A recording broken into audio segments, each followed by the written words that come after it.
존 버년이 쓴 철로 역정이라는 책이 있습니다. 기독교 고전 가운데 성경책 다음으로 많이 읽혀졌다라고 하는 책 중에 하나입니다. 이 책은 크리스찬이라는 이름을 가진 한 순례자가 장망성, 장차 망할 성, 장망성으로부터 출발해서 천성, 곧 하늘나라를 향해 그 가는 여정을 기록한 그런 어떤 우화와 같은 책입니다.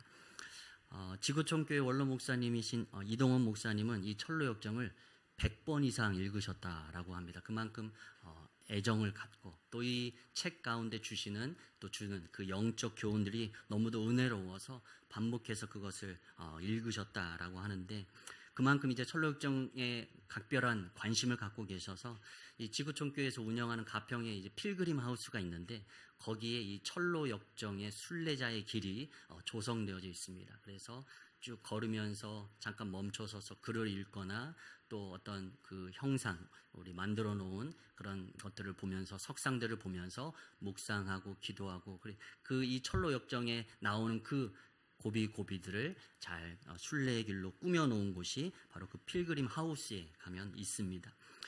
한 인터뷰에서 이동원 목사님이 이 철로 역정의 이 철로 역정이라는 작품에 대해서 이렇게 인터뷰를 하셨습니다. 멸망의 도시에서 십자가까지의 거리는 전체 분량 중에 5분의 1에 불과합니다. 나머지는 구원 이후를 다룹니다. 크리스천의 인생 여정에서 수많은 욕망과 싸우고 사탄의 도전 앞에서 거룩함을 이뤄가는 그 과정을 다루고 있어요. 숱한 고난을 통해 성화를 이루는 모습이 중요합니다. 지금 한국 교회에 다시 필요한 영성이 바로 이것이라 말할 수 있을 것입니다. 이 철로 역정의 약 5분의 1만이 십자가까지 이르는 길이고, 이후로는 5분의 4는 예수 그리스도를 믿고 난 이후 성도로서 그 천성, 하늘나라에 이르기까지 어떤 과정을 통해서 거기까지 이르는지에 대한 이야기를 쓰고 있다라는 것입니다. 그래서 크리스찬이 예수를 믿고 구원받아서 그냥 곧바로 천성에 이르는 것이 아니라 구원의 기쁨을 안고 그리스도 안에서 그 긴 여정을 날마다 수많은 어려움과 또 그 고통들을 극복해 나가면서 천성에 다다를 때까지 계속적으로 변화되어지고 성장하고 성숙해가는 그 과정을 그리는 것이 바로 이 철로 역정이 관심을 두고 있는 부분이라는 사실입니다. 우리는 그렇게 이 철로 역정에 등장하는 크리스찬처럼 천성을 향해 나아가는 영적 순례자들인 줄 믿습니다. 우리가 예수 그리스도를 믿었지만 그 믿음으로 다 끝나는 것이 아니라 우리 그 믿음 속에서도 불구하고, 믿음을 가졌음에도 불구하고 우리는 수많은 인생의 어려움과 고난을 만나게 됩니다. 그러나 그 모든 어려움들 속 안에서도 우리는 그 안에서 더 깊이 하나님을 만나고 또 우리의 모난 부분은 깎아져 가고 또 부족한 부분은 채워져 가면서 결국 천성에 도착하여 하나님 앞에 서게 될 날이 이르게 될 줄 믿습니다. 오늘도 그 소망을 안고 천성에 이르게 될, 하나님 앞에 이르게 될 그날을 사모하는 마음으로, 믿음으로 힘들지만 한 걸음 한 걸음 내딛어 하나님이 기뻐하시는 그 자리까지 나아가는 우리 모두가 되길 간절히 소망합니다. 오늘 우리가 함께 읽은 요한계시록 21장은 하나님이 우리 성도들에게 보여주시는 하나님 나라에 대한 모습이 잘 그려져 있습니다. 먼저 첫 번째로 하나님의 나라는 어떠한 곳인가? 하나님 나라는 바로 거룩한 곳이다 라고 오늘 말씀 우리에게 묘사해 주고 있습니다. 오늘 사도 요한이 새 하늘과 새 땅을 봅니다. 그리고 그곳에 하나님의 백성들이 머물 새 예루살렘이 자리 잡습니다. 그리고 그 새 예루살렘을 오늘 말씀은 이렇게 수식합니다. 거룩한 성 새 예루살렘. 오늘 2절 말씀 같이 한번 읽겠습니다. 오늘 2절 말씀 함께 읽습니다. 또 내가 봄에 거룩한 성 새 예루살렘이 하나님께로부터 하늘에서 내려오니 단장한 것 같더라. 아멘.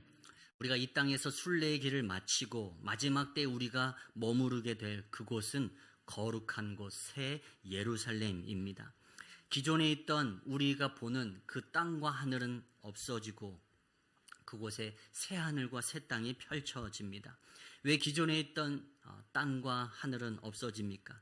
기존에 있던 이 세상이 죄로 인해서 그 어느 것 하나 온전하지 않기 때문입니다.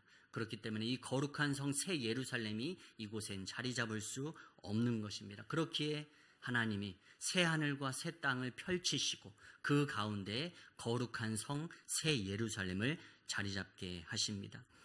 우리가 요한계시록에서 계속 보았던 싸움과 심판 속에서 등장했던 것은 거룩한 성 예루살렘이 아니라 큰 성 바벨론이었습니다. 심판주이신 하나님과 어린 양 예수 그리스도의 반대편에 서서 하나님의 백성들을 미혹하고 공격하고 핍박하는 사탄이 주도하는 세상, 또 하나님의 백성들을 공격하는 그러한 나라가 바로 큰 성 바벨론입니다. 철로 역정으로 보면 장차 멸망할 성, 장망성이 바로 이 큰 성 바벨론이 의미하는 바입니다. 그러나 그렇게 성도들을 핍박하고 힘들게 했던 이 큰 성 바벨론은 장차 심판받아서 멸망하고 없어집니다. 마치 처음 하늘과 처음 땅이 사라지는 것처럼 이 땅의 악의 세력들은, 사단의 세력들은 이 세상에서 사라지고 다시금 온전히 하나님이 창조하신 그 새 하늘과 새 땅이 펼쳐지게 됩니다. 하나님께서 천지를 창조하시고 보시기에 좋았더라 말씀하신 그 하늘과 그 땅, 죄로 인해 더럽혀지지 않은 그 새 에덴의 모습이 바로 이 마지막 때에 거룩한 성이 임할 그 모습입니다. 하나님이 온전하게 다스리시는 그곳, 그 나라, 그곳은 거룩한 곳이라고 말씀합니다. 그런데 사도 요한이 이 새 예루살렘의 거룩함을 결혼에 비유해서 표현합니다. 오늘 말씀해 보면 그 준비한 것이 신부가 남편을 위하여 단장한 것 같더라 말합니다. 먼저 거룩이란 원래적 의미는 구별됨입니다. 결혼식 첫날 밤 신부가 신랑을 위하여서 단장한 것에 이 거룩함을 비유하고 있습니다. 이 비유에서 거룩함은 신부가 단장한 이것은 무엇을 의미합니까? 정결함이고 순결함입니다. 그 한 사람만을 위해, 나의 사랑하는 그 신랑을 위해 나를 세상과 구별하여서 거룩하고 정결하고 순결하게 준비하는 것, 그것이 바로 거룩이다라고 이 결혼의 비유를 통해서 말씀해주고 있는 것입니다. 신부가 신랑을 위하여 자신을 거룩하게 준비하듯이 하나님 앞에 우리가 보여야 할 그 성도들의 태도가 바로 이 거룩함이라고 말씀하시는 것입니다. 신명기 6장 5절은 이렇게 말합니다. 너는 마음을 다하고 뜻을 다하고 힘을 다하여 내 하나님 여호와를 사랑하라. 하나님 한 분만을 그렇게 전심으로 사랑하고 그래서 자신의 삶을 구별함으로 드리는 것, 그것이 바로 하나님이 기뻐하시는 거룩한 삶이라는 사실입니다. 우리는 이 땅에 살아가면서 거룩한 성 새 예루살렘이냐 아니면 우리의 눈에 보이는 큰 성 바벨론이냐, 이 둘 중에 하나에 속하여 살게 됩니다. 이 세상은 끊임없이 우리를 크기로 판단하려고 합니다. 바벨론을 뭐라고 묘사합니까? 큰 성 바벨론입니다. 크고 작냐를 판단하는 것이 바로 이 세상의 관점입니다. 크고 화려한 삶을 살도록 유혹하는 것이 바로 이 땅의 그 사단이 우리에게 주는 유혹이라는 사실입니다. 그러나 중요한 것은 크고 작냐가 아닙니다. 중요한 것은 거룩하냐, 거룩하지 않느냐인 것입니다.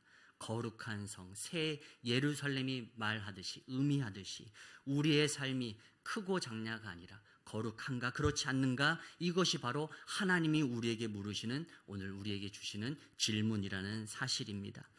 우리의 신랑 되신 하나님, 그리고 그 하나님 한 분만을 사랑하여서 오늘 이 신랑과 신부의 비유처럼 그 하나님 한 분만을 온전히 사랑하고 섬기는 그런 거룩한 신부로 주님을 맞이하는 우리가 되길 간절히 소망합니다. 두 번째로 하나님 나라는 어떤 곳인가? 두 번째, 하나님 나라는 친밀한 곳입니다. 오늘 3절에 보면 이렇게 말합니다. 하나님이 그들과 함께 계시리니 그들은 하나님의 백성이 되고 하나님은 친히 그들과 함께 계셔서, 하나님이 그들과 함께 계신다라는 말을 반복해서 두 번이나 이야기하고 있습니다. 함께 계신다. 하나님의 나라는 하나님이 우리와 함께 거하시는 곳입니다. 그러니 그 하나님과 함께 거하는 그곳에서 우리는 그 어떤 때보다 하나님과 가깝고 친밀한 관계를 맺게 되는 것입니다. 요한계시록 22장 4절에 보면 이런 말씀도 있습니다. 그의 얼굴을 볼 터이요. 천국에서 하나님 나라에서 우리가 하나님의 얼굴을 보게 될 것이다 말씀하고 있습니다. 마치 에덴 동산에서 아담과 하와가 하나님과 더불어 그 동산을 거닐며 이야기하듯이 그곳에서 우리는 하나님과 더불어 얼굴을 마주대하며 친밀하고 가깝게 그러한 사귐을 갖게 될 것입니다. 그러나 지금 이 땅에서 우리는 어떻습니까? 우리와 함께 하시는 그 하나님을 항상 보지는 못하죠. 언뜻 우리는 그 하나님의 모습을 우리의 삶 가운데 뵙게 됩니다. 예배의 자리에서 말씀을 들을 때, 또 우리의 심령 가운데 또 하나님을 향한 찬양을 드릴 때, 또는 기도를 드릴 때 우리는 언뜻 그 하나님의 모습을 보게 됩니다. 또 우리가 우리의 삶 속에서 하나님의 인도하심과 돌보심을 경험하게 될 때, 그 놀라운 하나님의 사랑을 깨닫게 되었을 때 그때 하나님을 뵙게 됩니다. 그러나 그것이 항상은 아니죠. 우리의 삶에 수많은 유혹들이 있고 삶의 문제들 앞에서 그 하나님을 뵙지 못한 채 때로는 힘들어하고 낙심하는 것이 바로 우리가 살아가는 이 땅의 모습입니다. 그러나 우리가 마지막 날 거하게 될 그곳은 하나님이 우리와 항상 함께 계시며 우리가 사람을 마주대하듯 하나님을 마주대하는 것이 바로 그 하나님 나라인 줄 믿습니다. 사도 바울이 고린도전서 13장에서 이렇게 고백합니다. 우리 13장 12절 우리 같이 한번 읽겠습니다. 시작. 우리가 지금은 거울로 보는 것 같이 희미하나 그때에는 얼굴과 얼굴을 대하여 볼 것이요 지금은 내가 부분적으로 아나 그때에는 주께서 나를 아신 것 같이 내가 온전히 알리라. 아멘. 지금은 거울로 보는 것 같이 희미하나. 우리가 가지고 있는 지금의 거울로 보면 이게 왜 희미하게 보이나 잘 이해되지 않을 수 있지만 그때 당시의 거울은 지금처럼 선명히 보이는 거울이 아니었습니다. 청동 같은 금속을 연마해서 광이 나게 해서 그것으로 거울을 삼던 시대였습니다. 그러니 그 거울은 아무리 열심히 닦고 광을 내어도 희미하고 또 때로는 조금 일그러져 보이기도 하는 것이 바로 그때 당시에 사람들이 갖고 있는 거울입니다. 이 세상에서 뵙는 하나님의 모습은 그렇게 거울로 대하는 것과 같은 희미하고 아련한 모습이라는 사실입니다. 그러나 하나님 나라에서 뵙는 하나님은 가까이에 뵙고 함께 살기 때문에 우리는 그 하나님을 그 어느 때보다도 더 가까이 마주대하게 되고 더 깊이 이해하고 사귀며 알게 된다는 사실입니다. 우리가 그 하나님 나라에 가서 그 하나님을 그렇게 친밀하게 대하고 알아가게 될 때 우리의 삶은 어떠하냐? 우리의 삶은 더욱 풍성하게 되어집니다. 오늘 4절 말씀입니다. 우리 4절 말씀 함께 읽습니다. 시작. 모든 눈물을 그 눈에서 닦아주시니 다시는 사망이 없고 애통하는 것이나 곡하는 것이나 아픈 것이 다시 있지 아니하리니 처음 것들이 다 지나갔음이러라. 아멘. 죄로 인해서 이 땅에 생겨나게 된 사망과 또한 질병과 그 슬픔, 이 모든 것들이 하나님 나라에선 다 사라지고 하나님과 더불어 함께 거함으로 말미암아 하나님이 주시는 기쁨으로 충만하게 될 것이다 말씀하십니다. 예수님은 오늘도 그렇게 저 천국에서뿐만 아니라 오늘도 우리의 삶에 그렇게 친밀하길 원하시는 주님이신 줄 믿습니다. 예수님이 하신 말씀 가운데 포도나무와 가지의 비유가 있습니다. 그곳에서 예수님이 이렇게 말씀하십니다. 요한복음 15장 5절입니다. 나는 포도나무요 너희는 가지라. 그가 내 안에 내가 그 안에 거하면 사람이 열매를 많이 맺나니 나를 떠나서는 너희가 아무것도 할 수 없음이라. 아멘. 예수님이 포도나무와 가지의 비유를 들어서 예수님과 우리와의 관계를 말씀하십니다. 그가 내 안에, 내가 그 안에 거하는 관계, 이러한 관계를 예수님 우리와 맺길 원하신다는 것입니다. 그리고 그 관계를 맺게 되면 어떤 열매를 맺게 되느냐? 기쁨의 열매를 맺게 된다 말씀하십니다. 요한복음 15장 11절입니다. 우리 같이 한번 읽습니다. 시작. 내가 이것을 너희에게 이름은 내 기쁨이 너희 안에 있어 너희 기쁨을 충만하게 하려 함이라. 아멘. 내가 예수님 안에, 예수님이 내 안에 계실 때, 그러한 친밀한 관계 가운데 우리가 들어가게 됐을 때 우리가 경험하게 되는 삶의 열매는 무엇이냐? 바로 기쁨의 열매라는 사실입니다. 하나님의 그 깊은 관계 속에, 친밀한 관계 속에 들어가게 됐을 때 이 세상 그 어떤 것도 만족시킬 수 없는 그 하늘의 기쁨으로 우리의 삶에 하나님께서 충만하게 채워주시는 줄 믿습니다. 요한계시록 말씀에 보면 이 거룩한 성 새 예루살렘에는 성전이 등장하지 않습니다. 왜냐하면 이 땅에서는 하나님이 임재하시는 성전이 있어야 이 성전을 통해서 하나님께 예배할 수 있었지만 하나님 나라에는 하나님이 직접 존재하시기 때문에 이 성전이 필요 없습니다. 하나님이 성전이고 어린 양 예수 그리스도가 바로 성전 그 자체이시기 때문에 그 성전이 필요 없기 때문에 거룩한 성 새 예루살렘은 성전이 없습니다. 또 하나 거룩한 성 새 예루살렘에는 해나 달이 없다라고 비유적으로 묘사합니다. 왜냐하면 하나님의 영광이 비추어지고 또 어린 양의 그 어린 양 예수 그리스도께서 천국의 등불이 되어 주시기 때문입니다. 그래서 천국엔 밤이 없고 항상 낮입니다. 성전이 없고 또 그 가운데 항상 빛이 비추어지는 그 나라, 그 하나님 나라는 모든 믿는 자들이 궁극적으로 이루고자 하는 최종 목적지입니다. 우리는 하나님과 함께 거할 그 나라, 그곳에서 누리게 될 그 친밀함과 그 풍성함을 사모하면서 나아가는 우리 순례자들인 줄 믿습니다. 그러나 철로역정에 등장하는 크리스찬처럼 우리도 그 천성을 향해서 순례의 길을 걸어가지만 우리가 살고 있는 이 인생의 길은 수많은 유혹이 우리를 찾아옵니다. 하나님과 친밀하지 않아도 이 세상에 친밀할 것들이 너무도 많습니다. 하나님이 아니어도 이 세상의 기쁨이 너무도 우리에게 많이 있습니다. 내게 만족 주는 수많은 세상의 것들이 있습니다. 그래서 하나님을 가까이 하지 않고 세상을 가까이 하는 그러한 우리의 모습들이 이 순례의 길 가운데 우리 가운데 얼마나 많은지 돌아보게 됩니다. 그러나 우리는 기억해야 됩니다. 이 세상에 주는 기쁨, 이 세상에 주는 그 만족은 신기루와 같은 것이라는 것입니다. 있는 것 같은데 실제로는 없는 것입니다. 또 소금물과 같은 것입니다. 마셔도 가라함이 없는, 목마름이 사라지지 않는, 더욱 목마름을 더하는 그러한 것이 바로 이 세상의 만족이요 이 세상의 기쁨인 줄 믿습니다. 우리가 하나님을 진정으로 만나고 그 만남 안에서 누리게 되는 그 기쁨을 깊이 경험하게 될 때 이 세상의 그 어떤 즐거움도 그 모든 것들도 다 상대화져 버리고 다 하나님을 사모하며 하나님을 친밀히 교제하면서 누리게 되는 그 기쁨과는 비교할 수 없는 그 기쁨임을 우리가 깨닫게 됩니다. 어느 유명한 맛집에 이런 인상적인 문구가 걸려 있습니다. 한 번도 안 먹어본 사람은 있지만 한 번만 먹은 사람은 없다.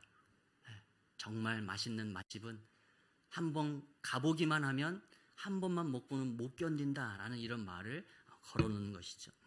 우리가 하나님과의 친밀함의 그 교제를 진실로 한 번만이라도, 단 한 번만이라도 우리의 인생 가운데 맛보게 된다면 이 세상의 그 다른 어떤 기쁨을 사모하며 곁길로 나아가지 않게 될 줄 믿습니다.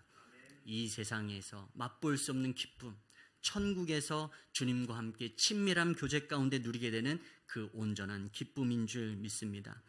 오늘도 그리고 이번 이 8월 한 달간도 주님과 더욱 친밀함의 교제를 누리시길 바랍니다. 그래서 이 세상 그 어떤 것도 줄 수 없는 참 기쁨이, 그 온전한 기쁨이 우리 안에 충만하게 경험되어지길 소망합니다. 오늘도 이 땅을 살아가며 마치 거울로 보듯 언뜻 보여지는 그 하나님의 얼굴, 그 하나님과의 만남을 마음 깊이 새기고 끝까지 포기하지 않고 저 천성을 향해 나아가는 우리 모두가 되길 간절히 소망합니다. 그리고 마지막 하나님의 나라는 어떤 곳인가? 세 번째, 하나님의 나라는 모든 것이 다 이루어진 곳입니다. 오늘 6절 말씀에 하나님이 이렇게 말씀하십니다. 이루었도다. 나는 알파와 오메가요 처음과 마지막이라. 하나님은 새 하늘과 새 땅에 거룩한 성 새 예루살렘을 허락하시고 그곳에 우리와 함께 거하시며 하나님의 그 풍성함을 허락해 주십니다. 모든 눈물을 닦아주시고 이 세상이 맛볼 수 없는 참 기쁨으로 충만하게 채워주십니다. 그렇게 그 하나님 나라의 모습을 우리에게 묘사해 주시며 그리고 나서 말씀하십니다. 다 이루었도다.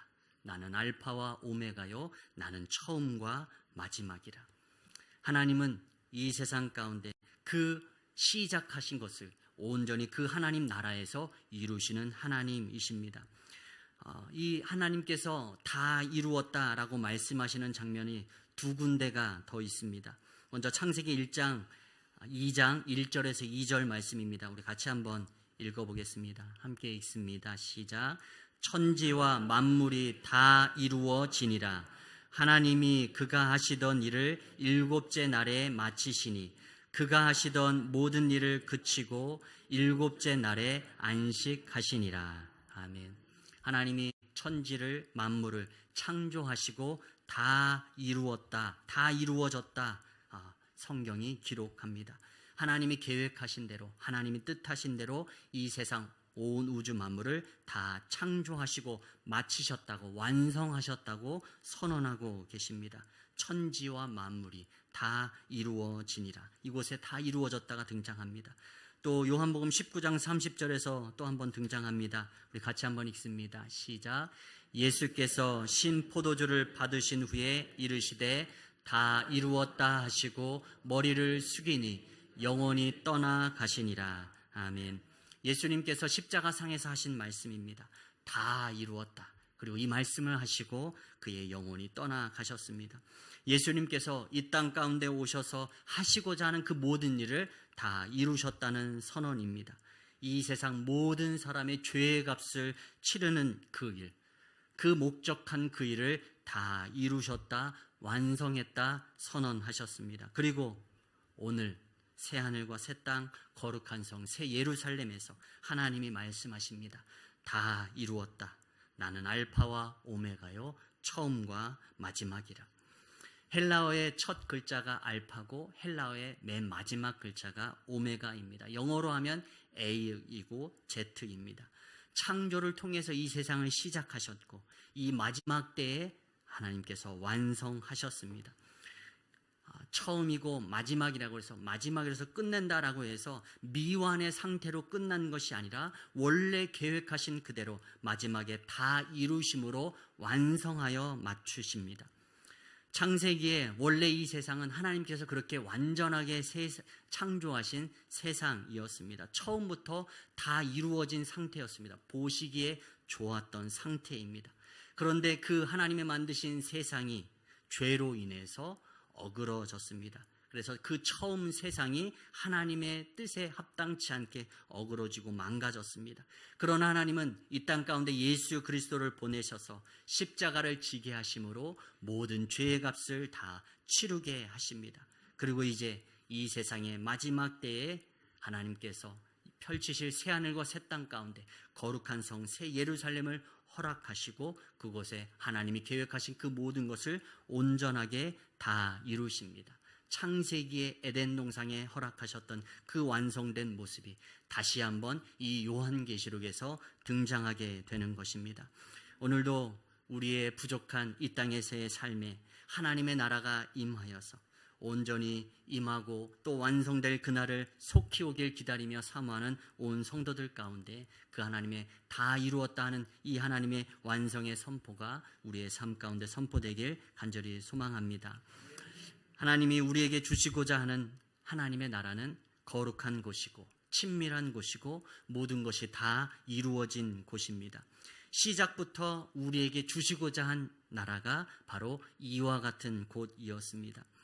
예수님께 한 사람이 다가와서 질문했습니다. 하나님의 나라는 도대체 언제 임하는 것입니까? 그때 예수님이 이렇게 대답하십니다. 하나님의 나라는 볼 수 있게 임하는 것이 아니요 또 여기 있다 저기 있다고도 못하리니 하나님의 나라는 너희 안에 있느니라. 아멘.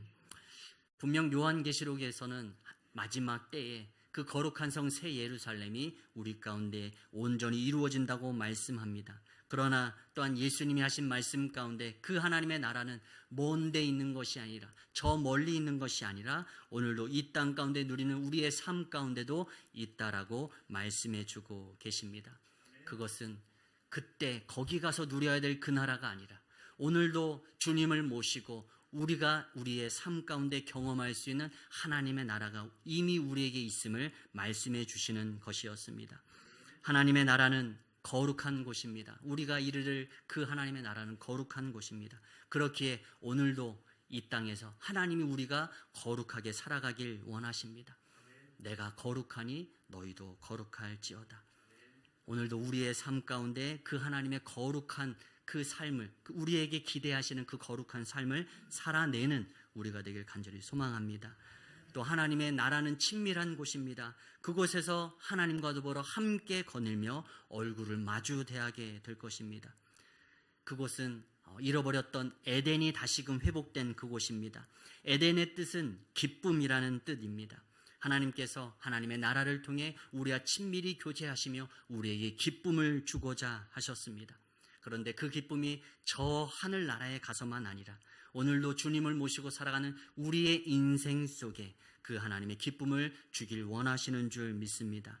우리가 오늘도 우리의 삶 가운데 주님 안에 거하고 주님이 내 안에 거하게 될 때 우리는 이 기쁨을 누리게 될 수 있는 줄 믿습니다. 하나님을 모신 곳 그 어디나 하늘나라입니다. 그러나 우리가 살아가는 이 세상은 아직도 미완성의 세상입니다. 미생이라는 말이 있습니다. 우리 드라마로도 제작되어서 우리가 익숙한 말인데, 이 미생이란 말은 바둑의 용어 가운데 하나라고 합니다. 미생, 아직 완전히 살아남지 못한 상태가, 불완전한 상태가 바로 미생입니다. 저도 바둑을 잘 둘진 모르지만 바둑에서 집이 하나이면 온전하지 않습니다. 언제든 어떤 기회를 통해서 그 집이 무너질 수 있습니다. 이렇게 집이 하나밖에 없는 상태, 이것을 미생이라고 한다고 합니다. 그런데 완생이라는 말도 있습니다. 완생은 집이 2개 이상이면 완전히 살아남는 상태, 그것이 되어 완생이 되는 것입니다. 우리 스스로 우리가 우리의 인생을 살아가려고 할 때 우리의 인생은 미생으로 그칠 수밖에 없습니다. 아무리 노력해도 집 하나밖에 만들지 못할 것이기 때문입니다. 수많은 유혹 속에서 한수면 넘어지고 사라져버릴 인생이 바로 미생과 같은 우리의 인생입니다. 유한하고 한계가 있습니다. 그러나 예수 그리스도를 믿고 또 그분을 의지하며 살아가면 우리는 이 세상에서도 완성이 될 수 있는 줄 믿습니다. 하나님께서 우리에게 주시고자 한 그 모든 것을 다 이루시는 인생, 완생, 그것이 곧 믿는 자에게만 주시는 하나님의 복인 줄 믿습니다. 우리의 힘으로는 할 수 없지만 우리가 그 하나님을 믿고 의지하며 힘겨운 이 순례의 길이라도 그 하나님을 향한 그 마음 변치 않고 꾸준히 믿음으로 발걸음을 한 걸음 한 걸음 내디딜 때 하나님께서 그 온전히 다 이루었다 말씀하시는 그 삶을 우리의 삶 가운데 허락해 주실 줄 믿습니다. 오늘도 우리의 인생에 하나님이 계획하신 그 모든 것을 다 이루실 하나님이 계심을 믿으며 하나님을 닮은 거룩한 삶으로 또 하나님과 친밀한 삶으로 그렇게 기쁨을 누리며 살아가는 우리 모두가 되길 간절히 소망합니다.